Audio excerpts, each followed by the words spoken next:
It's Weekly Daily Wednesdays, where we're going to sit back, relax, take that midweek break, and talk about Linux, open source, and all the other fun things that you're probably thinking about because it's hump day and there's better things to do and your brain's on cruise control, but ours are not yet. But man, we're going to try.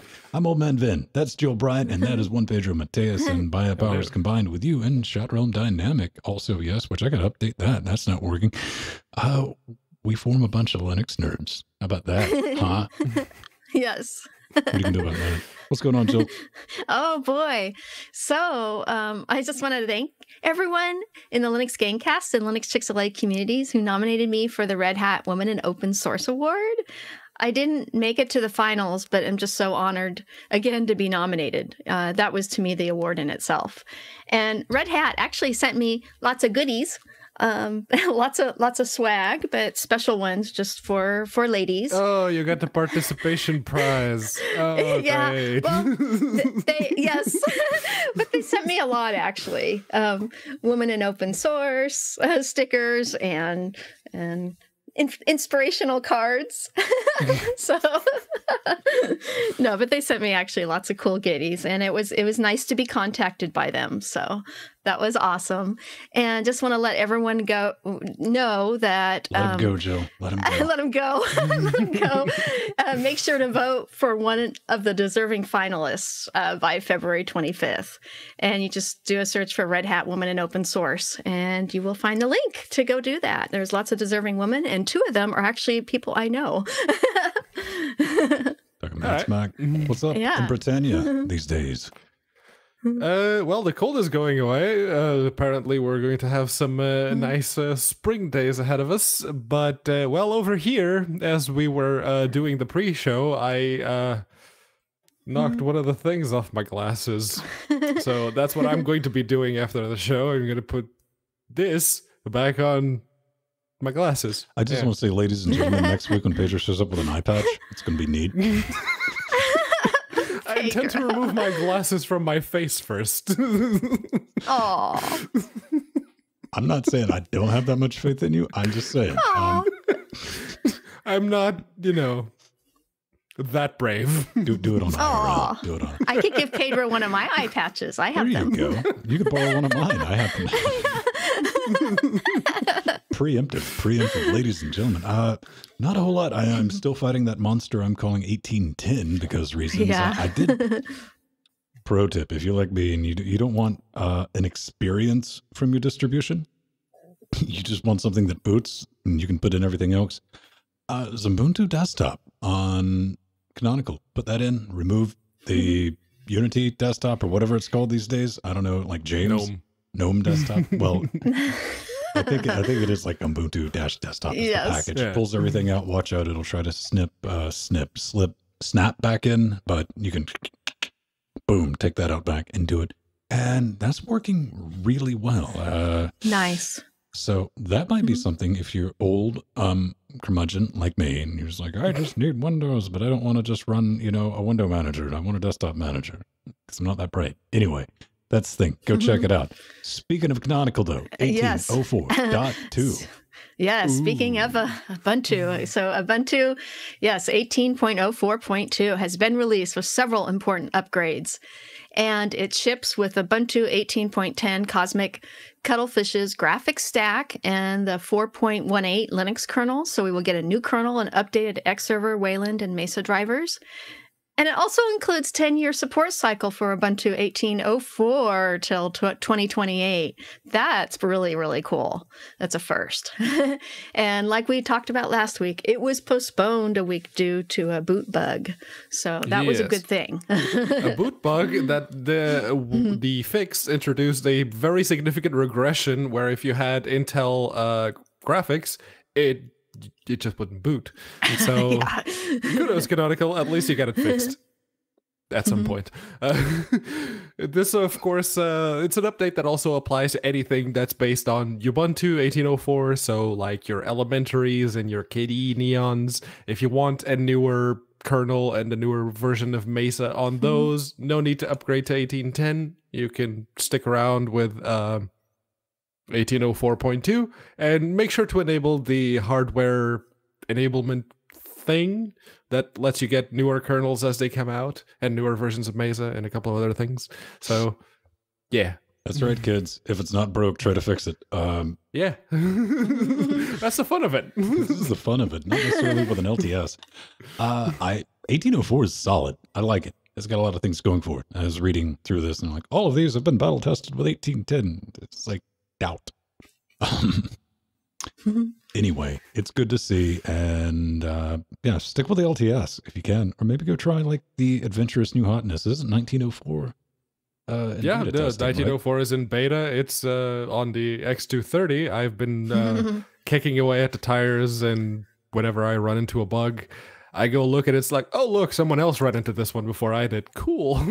Well, I don't care, man, what you scrubs use, because Mad Hacks, man, Kali Linux 2019.1 is out. A couple of new things in this. The big one being Metasploit 5.0, massive update, database automation APIs, new Bayesian capabilities, I know, right? And usability improvements throughout. It also has updated packages for the Harvester and dbeaver. That's a real thing. Look it up. There's no longer separate Raspberry Pi images for users with, and I'm not getting TFT LCDs because that's a thing. That's a real thing. Yeah. I was kind of happy when I read that. And last but not least, Banana Pi and the Banana Pi Pro, you can now get the 419 kernel goodness. So Nice. good on that. Pedro, what was Kali called the long ago? Backtrack. Backtrack. Yeah. We were both having to think about it. It's like I had to actually do a little bit of backtracking in my brain Yes. time. Listen, I was just testing you kids' street cred, man. I was making sure I had the right people. Admittedly, I ran Backtrack 4 on a netbook while I was in university. So I had free internet. True story. I mean, allegedly true story. Yes, No, those are supposedly, as far as you know. It's the internet. I might be lying. The 1 gig thumb drive, that SanDisk that we've all had at some point on our keychain. Yes. Yeah, Backtrack, and it was just called Wet Password. And you had a little teeny tiny SH script that did everything. It's like, okay, there we go. I had that and a Wi-Fi dongle that might have done packet injection, but for research purposes only, TM. It's web. Come on, if you More driving. More driving. No, I never get into that. Pretty big bump. It's been a while since it's been updated, especially Metasploit, right, Jill? Yeah. Metasploit hasn't had a major release since 2011. So it went from 4.0 to 5.0. So that was a huge jump. Well, it was just the release version bump. That's it. Because if you are like me and you happen to have multitude of different laptops, and there's one of them that has Fedora Scientific or whatever it's called, and you basically have a problem if you can't even remember everything installed on them. Look. I have said many times that I have a problem, and it's I installed Metasploit and a couple of the other gray area tools, and Metasploit is that one that every single day it has like a 120 something megabyte update. It's like, oh, it's Metasploit. Yeah. Okay, right, every single day. So yeah, gray area tools. You mean like what? Win8? We're like Aircrack and Aid. Those are legitimate tools that have been used in this house to diagnose things. Kismet. All right. Kismet, yeah. How far you want to go? Wireshark. 76. It's got some new. Yes, it does. There we go. The big one. I was swallowing my saliva. I drool a lot. So yeah, you caught me mid swallow there. You just messed up, son. Now I'm going to be looking for it. Okay. The System 76 fine folks have put out a bit of a refresh on their big honking Serval WS laptop. And this one comes with 9th gen up to i9 CPUs and the mobile versions of the GeForce RTX 20 series GPUs. Nice. Those are not Ultrabooks. Those are not going to have a very big battery life expectancy.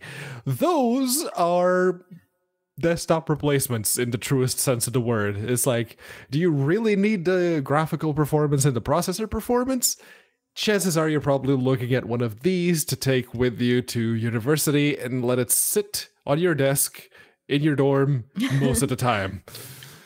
Yes, you got it right. Lap ovens, man. Yeah. Yes. Oh, they will get hot. It's effective birth control in more ways than one. Yeah, and the big one is like they have two versions. They have the 15.6 and the big honkin' 17.3-inch panel. Nice. They're all you can have just the regular 60 hertz versions for 1080p or UHD. Or you can have the 1080p 144 hertz. I kind of want to see the 17.3-inch laptop at 144 hertz, just because of edification, I guess. Yeah, that would be beautiful. But the pricing here is like a modest $2,000 to start with. To start, they go all the way up to a lot. Well, I like laptops that come with huge honking power supplies. So as someone who carries around a portable workstation, an Asus Republic of Gamers 17.3-inch laptop, which I like to call my beast, the Serval would be good for me. I use it for my animation work and for remote broadcasts on LGC. So I really do need a portable workstation for my work. So I've loved having one, and I'd love to have this Serval by System 76. Awesome. I got to give you a bunch of credit, System 76, on that video you released. It's like, that looks like a 3D render, but it's not. It's like legit, 100%. Yeah. And they are nice and thick. I mean, for a desktop replacement, and they've come a long way, Pedro. Definitely. Yeah. Yeah. I mean, these aren't rebranded Clevos, so. Yeah. No, it's these are basically, I'm guessing they still borrow a little bit of the case from, the Clevos they used to use, because it's like, it's just a design influence, but yeah, these are honkin' powerful System 76 Linux laptops. 300 watt power supplies, i5. The bottom, like the lowest end model, has an i5 9600K, which in itself is already significant, and you can go all the way up to the 9900K. Core i9. Yeah. Oh, and wow. it's like, you can also get an RTX 2080 in it. Yeah. 2060, 27, and 2080. Be able to get into it. Not just yet, but maybe, you'll never get this in a laptop unless you buy a case on the outside. A little bit of news from the boys in blue, the humans in blue. They write on their Twitter account, our journey towards a new visual computing experience is in fact underway. What are you talking about? That sounds more iris graphics? Nay. Check it out. They've done the first of many steps towards their words, robust Linux support for the future discrete graphics solution. It's just the memory implementation for now.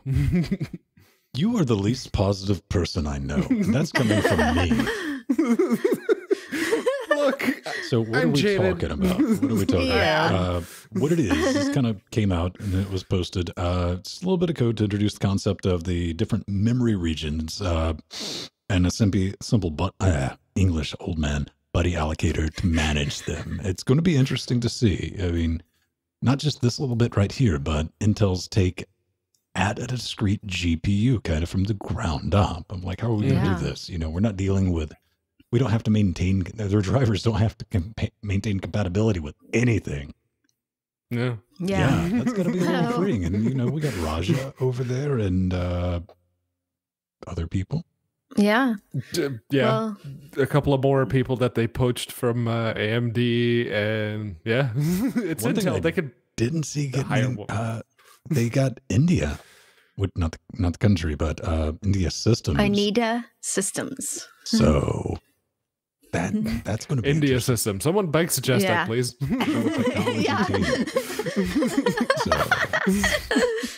Yeah, well, Intel understands where the money is. It's in calculating big data and rendering in Linux. So that's, I'm sure, what these cards are going to be aimed at.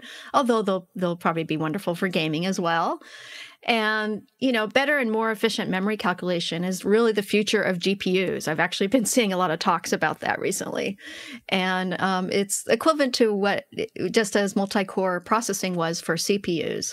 So, they're getting that memory utilization better on GPUs is going to increase speed and performance. So that'll be awesome. It's going to be interesting. It'll probably be a better love story than their FPG. I mean, what was that? Yeah. Yeah, they're... No, it's good to see. And they, like, open source code contributions are always welcome, especially, say, by AMD. AMD, you know, it's like, oh, the community, they're helping us with the open source drivers and everything. AMD, I hope you're taking notes. I hope you're taking notes right around now. Yes. They're not. That's how you do it. Yeah. No. Yeah. Okay. We talked about this just a little bit, I think maybe 2 weeks ago, when we mentioned the Academy Software Foundation, because that kind of rolled out. It was the thing. What this is kind of the official thing, OpenColor.io. It's been free to the public for a while, but now it's changed ownership over to the ASF, which is neat. I mean, this has been used to do color correction and stuff like Spider-Man, Spider-Verse, Hotel Transylvania 3, Alice in Wonderland, Cloudy with a Chance, and a lot of stuff I've never watched, and to be honest, what is it? You never heard of it?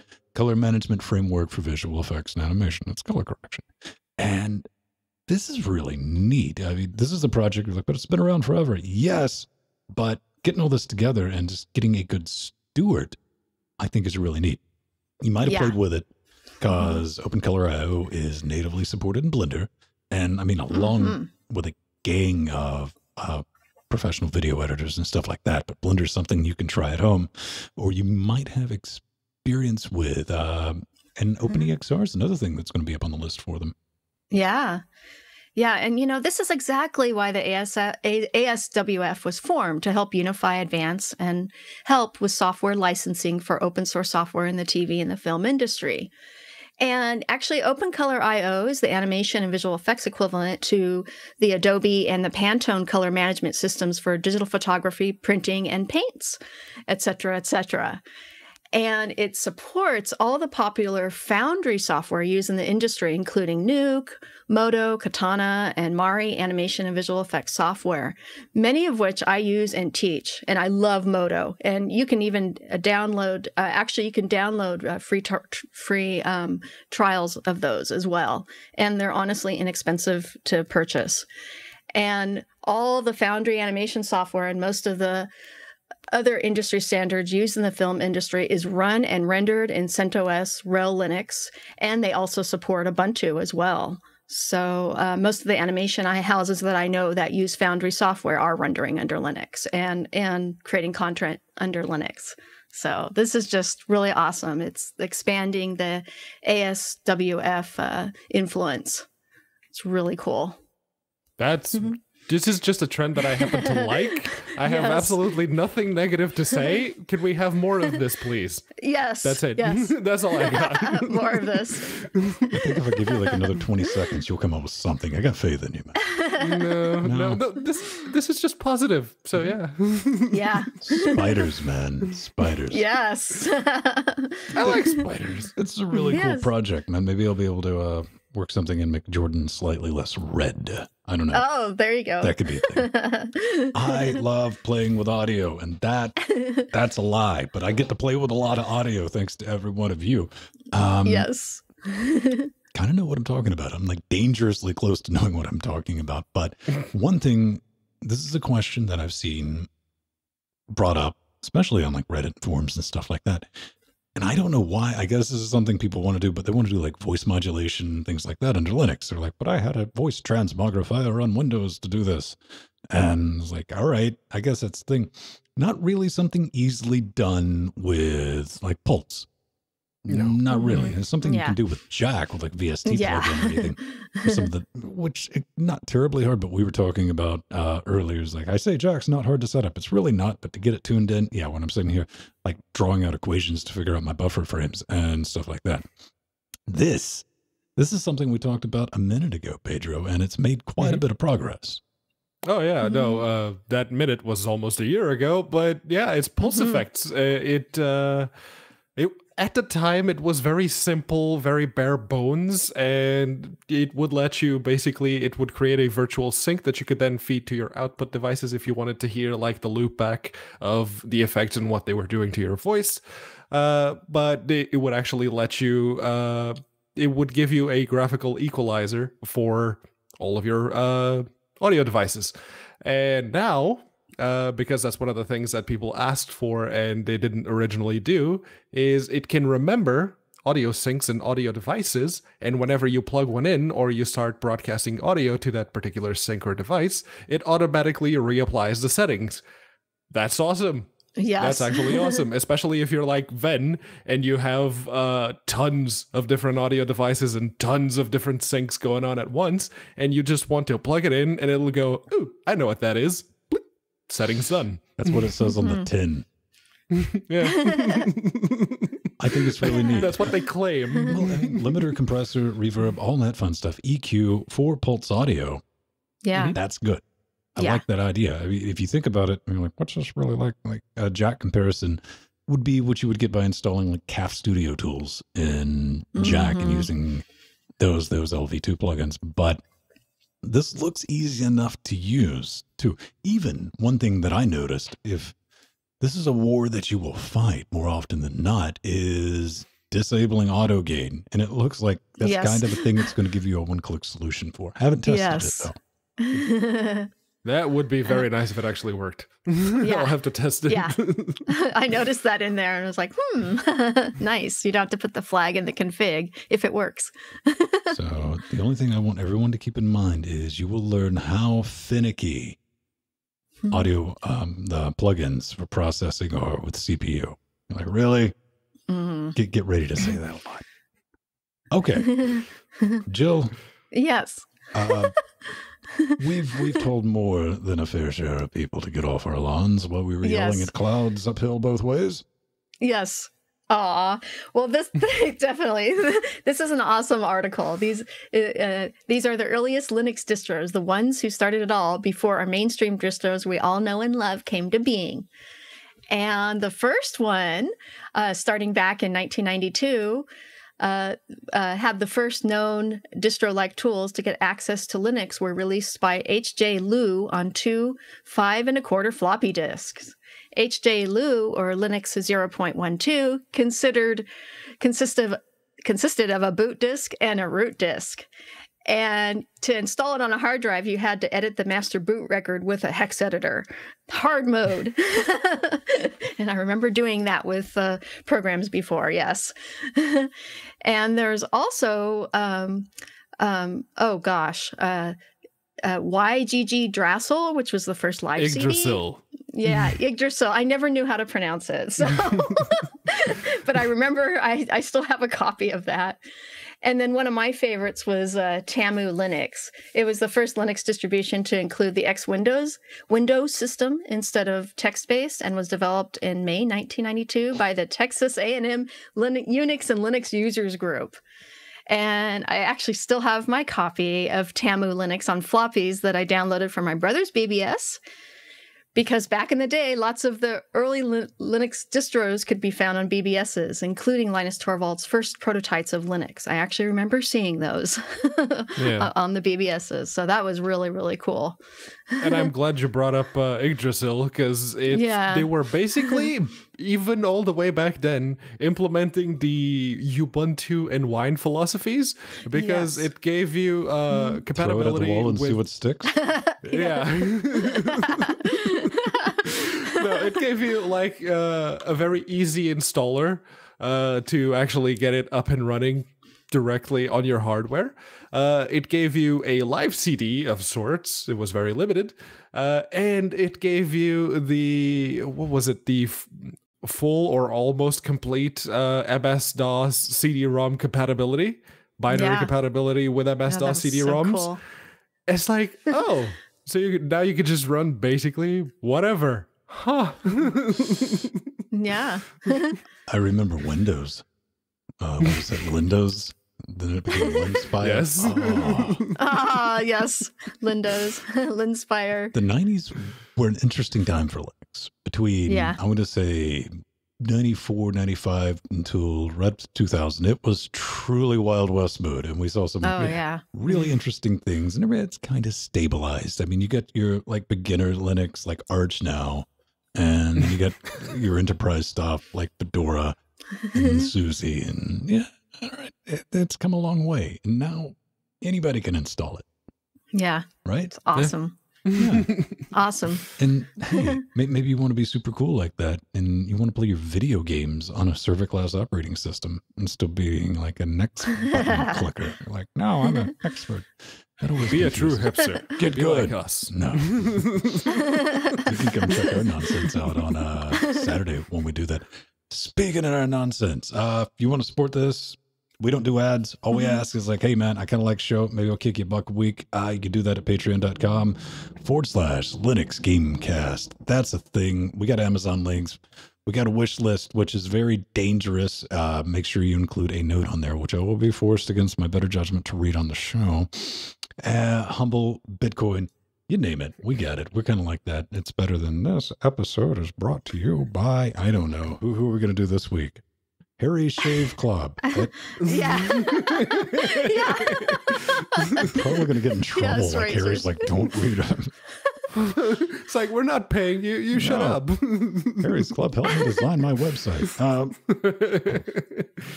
Inaccurately.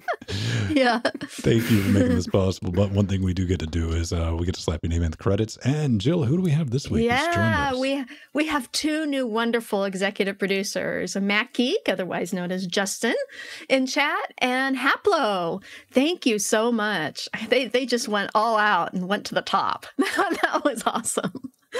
So we actually got a Patreon for Linux Gamecast that's a MacGeek. Yeah, yes, we do. Quit being negative. He's like me. He does run Linux on his Macs as well.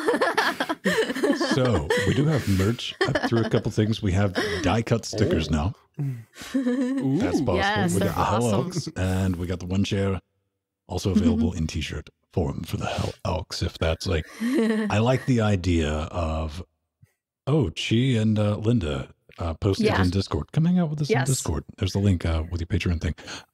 In Discord last night, they got their shirts in, which are awesome. Yeah, they're the goal of all of it. We're going to do some LWDW things. I just got to get around to that. Yay!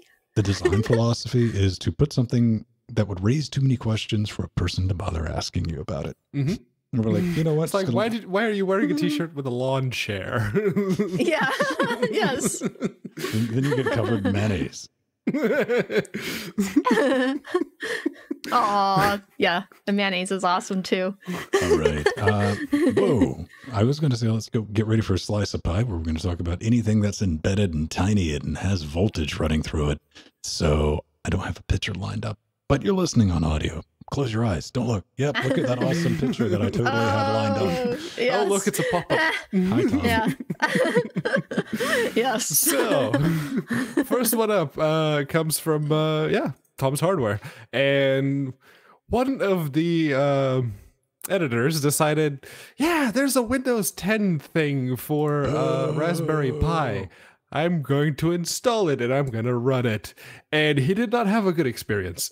Basically, he said that even just opening Edge, first of all, getting it installed and getting it to boot was a chore because it wasn't just, installing and booting. It actually took some doing. Quit, man. Microsoft has said it's optimized for things. They couldn't even optimize it to their own ARM tablets, let alone the Raspberry Pi. But yeah, it's then after it eventually booted, opening Edge would take a minute for the window to even show up. It would take almost a minute for a page to like even something like Google just white screen with a search box in the middle, it would take over 30 seconds to load properly. And it was not a good experience. So kids, just because Noobs gives you the option to install Windows 10 on your Raspberry Pi, it doesn't mean you should do it at all. I want each and every one of you to make sure you have at least 5 or 6 SD cards loaded with this. Just in case, keep them with you. When you're over at a friend's house, swap it out. That's all I'm saying. Yes. Yeah, swap out the SD cards. I'm a questionable no, friend. don't run Windows on man. Pi. This, Jill, I read through that article. What are your thoughts? I was reading through that, and it's like, yeah, that sounds I know. about what you would expect running Windows 10 on a Raspberry Pi. Exactly. I guess the why is because you can. Just to have geek cred for it, I guess. And like you said, It's Windows, though. Where's the geek cred in that? It's not geek. But even their Windows IoT for ARM doesn't run well for it. Why bother? So, like, because you can. Okay. I don't know. I assume this was somebody's like punishment at Redmond. They're like, you got to make it run on a Pi. It's like, technically it runs, so my punishment period. But to a lesser degree, I'm surprised we don't have like Windows embedded for Pi. Really? Yeah. Yeah, that would actually make sense. Much smaller footprint, much more limited scope. Can run on a calculator. Yeah. like back in the day with Wince, Windows CE, when I call Wince. Oh yeah, put that on a mobile. Let's make it a thing. Oh, Nokia. Hot pies. Stop trying to overclock the Raspberry Pi 3B Plus. Said a just fun, anti-fun human. There's other words, but this is a family-friendly show. So I could hear the screeching all the way over here in England. just put it together, man. It's $35 device. Melt them. But what's the gist of this, Pedro? It's like it's already overclocked a little bit, so don't overclock it more.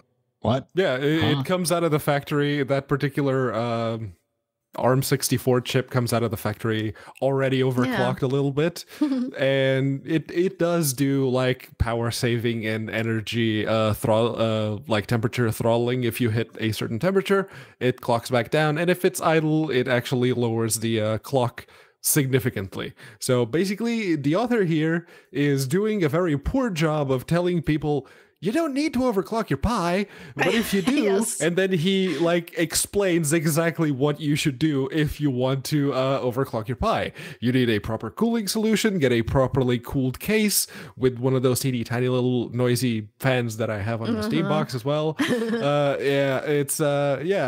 For an article entitled "Stop Trying to Overclock the Raspberry Pi 3B Plus," he actually gives some very solid advice on how to overclock the Raspberry Pi 3B Pedro Plus. fails to mention is the author basically walked out and said, "Don't come at me, bro. Yeah. Do as I say, not as I do," which I wholeheartedly endorse that. Our theorem just threw a thing in, which these actually exist. The itsy bitsy teeny weeny water cooling kits for pies. Oh yeah, yes. It's adorable. I want one. Yes. It's like, just fill an aquarium with some mineral oil and dunk your pie in it. There, it's cool now. Yeah. Man, you can buy the wicked expensive stuff from 3M. Yeah. Aw. Well, do you really want your Raspberry Pi B Plus to catch on fire? I would pay extra for that. Yeah. If that was a feature and it would keep running afterwards, absolutely, yes. I mean, actually, girlfriend, I would be buying reaction. marshmallows if that was a... Oh, yeah. And that works. The same reaction works for the previous article, installing Windows 10 on a Raspberry Pi. Do you want it to catch on fire? It would be the Pi 3 plus B experience, man. It'd be like Hendrix up in here. I'd be having a good time with it. But Yes. you would really have to maliciously attempt to like nuke the processor in there. It's got protections. Yeah. These It aren't, does, flip chip AMD CPUs from the early 2000s. Because I smoked 2 of those. The true story. We were talking for one line, man. I caused the 1700 Ryzen CPU the render box has to thoroughly nope yesterday or day before. And it came right back. But man, that's a fun experience when you're like, zzz, and you got everything running at 100%, and it just goes boop. Yeah, no. Yeah. That's not a good feel. It's like, oh, I hope it wasn't permanent. Yeah, then it doesn't come on. Then you got to go through the unplug the power supply, plug that in, doesn't come on. It's like, okay, third shot, reset the BIOS. Like, right. yank the CMOS battery, pull out the power supply, hold down the power button to drain everything, then, sacrifice a goat to the elder gods, put everything back. It's like, oh, it boots. True story. I can't reach it. I have a bread knife, the long bread knife on top of the render box case, because that's the only way to get to that jumper without pulling both of the video cards out. Then I've got the same solution too. I have a bread knife I've been using for years for the reason. So it just looks like you're spamming your CPU until it comes on. It's like, yeah. Gingerly, I am not being blunt about it. All right. Maybe you enjoy stabbing your computer at home with bread knives and you want to tell us about it. Or maybe you have better solutions than we do. Highly doubtful. I don't know. You can't do much without a bread knife these days. Pedro, how can they go about that? Well, you could always go about that by not throwing your bread knives at us as we walk down the street. That would also be nice. But you can go to linuxgamecast.com, you hit the contact button, no chainsaws either. You pick LWDW from the show tube selection box thingy. I almost slipped there. And you can just let us know your name, your email, a subject, and of course your message. You don't even have to worry about captures anymore. Google does all of that for you in the background. Unless you're not okay with that, at which point, me. Hey, leave us a message on Patreon. That's a guaranteed way. Like, Yes. Make sure if you leave us a message on Patreon, be like, don't read this on the show if you don't want us to, because it's just like, and Dementor did that. Yeah, he did. Yeah. There was a bit of feedback from Dementor, and last week we talked about the Pi routes using a Raspberry Pi as the Pi hole to basically filter out all of the naughty. Or 2 weeks ago? Yeah. It was 2 weeks ago. Yeah. Technically, right, the best kind. I get these mixed up a lot. Yes. Yeah, and he says, hi there, me again. Just finished listening to the last episode, one before last, I guess. You were talking about the Pi hole and the limitation of the Pi's Ethernet port, and I wanted to mention a few things. In case of DNS, the Pi's bandwidth limitation's not really an issue. Fair. Since DNS requests are quite small, and they are also cached by the client for X amount of time based on their configured DNS TTL, so a client will only need to resolve a FQDN 1 per X seconds based on the TTL. I'm pretty sure you got something wrong there, but I'm not going to call you out on it. Pedro Mateus, ladies, he can't help himself. He's like a cat with something near the edge. It's like, yes. Also, Pi hole is not limited to the Pi. For example, he has it installed on a 1604 VM, and he thanks us for the amazing podcast. Thank you, Dementor, for getting back to us. And yeah, that is a good point. The DNS requests are tiny, so that wouldn't be a limitation. What about bandwidth? I mean, it's just a DNS request. Everything else is going directly to the router. It's like, oh, is this a DNS? Gimme mine.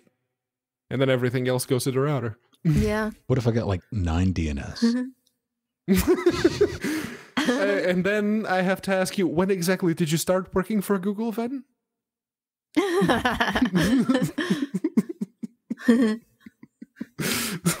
Anyway, it's been fun. It's been real, ladies and gentlemen.